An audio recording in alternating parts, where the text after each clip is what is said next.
Hello दोस्तों, आप सभी का स्वागत है आपके अपने YouTube चैनल जंगल जी के क्लास में। तो दोस्तों, आज सामाजिक विज्ञान के सब्जेक्टिव का वेरी वेरी इंपॉर्टेंट प्रश्न करने वाले हैं जो कि आपके एग्जाम में डायरेक्ट पूछे जाएंगे। जी हाँ दोस्तों, अपने दोस्तों को इस वीडियो को जरूर शेयर कर दे और अभी तक मेरे चैनल को सब्सक्राइब नहीं किए हैं तो जल्दी से सब्सक्राइब कर दीजिए ताकि इसके वायरल प्रश्न सब्जेक्टिव और ऑब्जेक्टिव सबसे पहले आपको मिल सके। तो आइए दोस्तों, बिना देर किए हुए वीडियो को जल्दी से स्टार्ट करते हैं और देखते हैं सबसे पहले पहला प्रश्न को। सबसे पहले पहला प्रश्न पूछा गया है बच्चों। ये जितने भी प्रश्न बच्चों सब 2 मार्क्स के हैं और वेरी वेरी इंपॉर्टेंट है। सबसे पहले प्रश्न पूछा गया है, निरंकुशवाद से आप क्या अभिप्राय है? निरंकुशवाद से आपका क्या अभिप्राय है? तो इसका आंसर कैसे हो जाएगा? तो इसका आंसर हो जाएगा बच्चों, एक ऐसी सरकार या शासन व्यवस्था जिसकी सत्ता पर किसी प्रकार का कोई अंकुश नहीं होता, ऐसी राजशाही सरकार को निरंकुश या निरंकुशवाद कहा जाता है। कितना आराम से याद हो गया ना।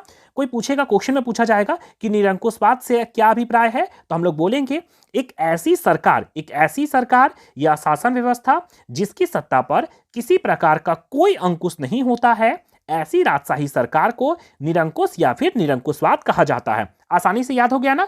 चलिए नेक्स्ट क्वेश्चन देख लेते हैं। क्वेश्चन में दूसरा में पूछा गया है बच्चों, कल्पनादर्श इसी को बोला जाता है यूटोपिया।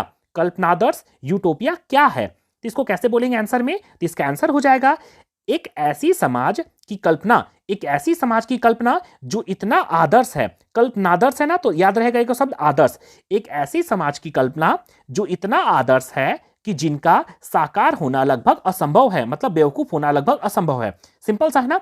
आपसे पूछा जाएगा कि कल्पनादर्श या फिर यूटोपिया क्या है, तो इसका आंसर हो जाएगा बच्चों, एक ऐसी सरकार या एक ऐसी समाज की कल्पना करना, एक ऐसे समाज की कल्पना करना जो इतना आदर्श है कि उसका साकार होना लगभग असंभव है। यह क्वेश्चन बच्चों वेरी वेरी इंपॉर्टेंट है।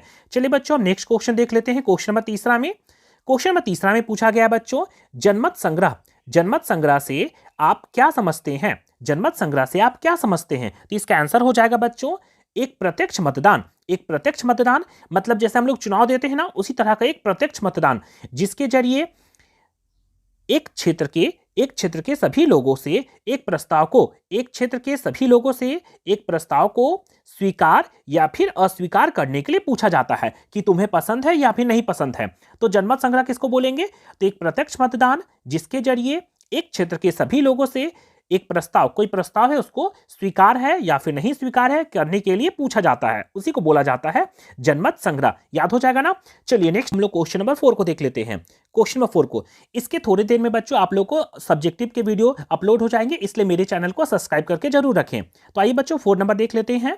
क्वेश्चन 4 में पूछा गया है, राष्ट्रवादी से क्या अभिप्राय है? इसका आंसर हो जाएगा, एक निश्चित भौगोलिक क्षेत्र में रहने वाली जनता, एक निश्चित भौगोलिक क्षेत्र में रहने वाली जनता जब स्वयं को मतलब अपने आप को एक समान संस्कृति, इतिहास और धार्मिक मान्यताओं आदि से जुड़ी हुई महसूस करती है तो उसे राष्ट्रवाद के नाम से जाना जाता है। कितना आसान है ना। सिंपल से याद कर लीजिएगा। कोई पूछेगा कि राष्ट्रवाद क्या है, तो बोलिएगा एक निश्चित भौगोलिक क्षेत्र में रहने वाली जनता जब अपने आप को मतलब स्वयं को एक समान संस्कृति, इतिहास, धार्मिक मान्यताओं आदि से जुड़ी हुई महसूस करती है तो उसे राष्ट्रवाद कहा जाता है। सिंपल सा याद हो जाएगा।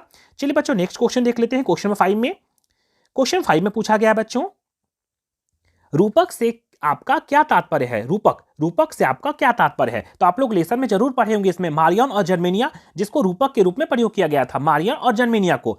तो इसमें पूछा गया है कि रूपक से आपका क्या तात्पर्य है? तो इसका आंसर हो जाएगा बच्चों, जब किसी अमूर्त विचार जैसे कि लालच को बोलते हैं लालची देखो आदमी है, या फिर बोलते देखो झगड़ालू है, तो वही बोलता है, उसी को बोला जाता है अमूर्त विचार। मतलब उसको डायरेक्ट नहीं इनडायरेक्ट में बोला जा रहा है। तो इस रूपक किसको बोलेंगे? तो किसी अमूर्त विचार जैसे कि लालच, ईर्ष्या आदि को किसी व्यक्ति या किसी चीज के द्वारा इंगित किया जाता है तो उसे रूपक कहा जाता है। याद हो जाएगा ना। रूपक किसको बोलेंगे? तो रूपक किसको बोला जाता है? तो जब किसी अमूर्त विचार जैसे कि लालच, ईर्ष्या आदि को किसी व्यक्ति या किसी चीज द्वारा इंगित किया जाता है तो उसे रूपक कहा जाता है। मेरा तात्पर्य है बच्चों आप लोग को इसका आंसर भी याद करवाना, इसलिए हम 1-2 बार रिपीट कर करके बार बार बोल रहे हैं। चलिए बच्चों नेक्स्ट आते हैं क्वेश्चन नंबर 6 में। ये भी क्वेश्चन बच्चों वेरी वेरी इंपॉर्टेंट रहने वाला है। क्वेश्चन नंबर 6 क्या है क्वेश्चन में कि यंग इटली क्या है, यंग इटली क्या है और इसकी स्थापना किसने की थी। तो इसका आंसर हो जाएगा बच्चों, आप लोग थ्योरी में भी पढ़े होंगे, यंग इटली गुप्त क्रांतिकारी संगठन था। यंग इटली कौन था, तो गुप्त क्रांतिकारी संगठन था और इसकी स्थापना 1830 ईस्वी के दशक में ज्यूसेपे मेत्सिनी ने की थी। कौन था यंग इटली, क्या था, तो यंग इटली एक गुप्त क्रांतिकारी संगठन था और इसकी स्थापना 1830, ध्यान रखिएगा 1830 ईस्वी के दशक में ज्यूसेपी मेत्सिनी ने की थी। याद हो गया ना। चलिए नेक्स्ट देख लेते हैं बच्चों क्वेश्चन नंबर 7 को। क्वेश्चन नंबर 7 में पूछा गया बच्चों, नृजातियों से आपका क्या समझते हैं। नेक्स्ट 7 नंबर क्वेश्चन पूछा गया बच्चों, नृजातियों से आप क्या समझते हैं। नृजातियों इसको किसको बोलते हैं, चलिए देख लेते हैं। एक साझा नस्ली जनजातियों और या संस्कृति, उद्गम अथवा भूमि जिसे कोई समुदाय अपनी पहचान मानती है। एक साझा नस्ली जनजातियों या सांस्कृतिक उद्गम अथवा भूमि जिसे कोई समुदाय अपना पहचान मानती है, उसी को बोला जाता है नृजातीय। याद रहेगा ना। चलिए नेक्स्ट आते हैं क्वेश्चन नंबर 8 में। क्वेश्चन नंबर 8 में पूछा गया बच्चों, पिकेटिंग क्या है। पिकेटिंग क्या है। ये सारे क्वेश्चन बच्चों आप लोग के 2 नंबर के और वेरी वेरी इंपॉर्टेंट है। पिकेटिंग क्या है, तो इसका बोलेगा प्रदर्शन या विरोध का एक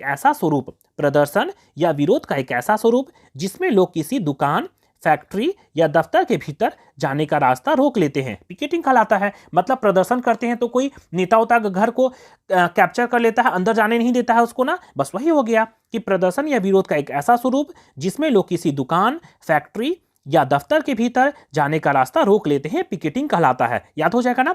चलिए अब नेक्स्ट क्वेश्चन देख लेते हैं क्वेश्चन नंबर 9 में। क्वेश्चन 9 में पूछा गया बच्चों, गिरमिटिया मजदूर, वेरी वेरी इंपॉर्टेंट बच्चों, वेरी वेरी इंपॉर्टेंट, ये बहुत बार एग्जाम में पूछे गए हैं कि गिरमिटिया मजदूर से आप क्या समझते हैं।